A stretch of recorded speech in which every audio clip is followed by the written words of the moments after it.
በስመ አብ ወወልድ ወመንፈስ ቅዱስ አሐዱ አምላክ አሜን።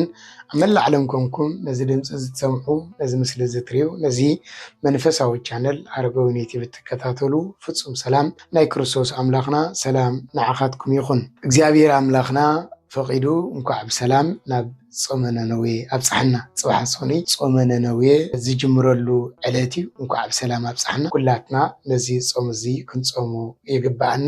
እግዚአብሔር አምላኽና ንሰብአ ነነዌ ዝተለመነ ንሰብአ ነነዌ ምሕረት ዝገበረ ንሕና እውን ምሕረት ክገብረልና ቅዱስ ፍቃዱ ይኹን።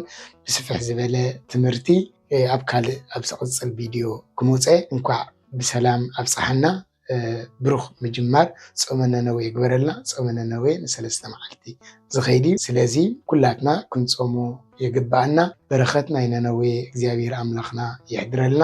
ንሰብአ ነነዌ ዝተለመነ ይለመነና። ኣብ ዝቕፅል ብኻልእ ስለ ሰብአ ነነዌን ስለ ነቢዩ ዮናስን ትምህርቲ ሕፅር ዝበለ መሓላለፊ ተከታተልዎ ብትሕትና ይሓትት።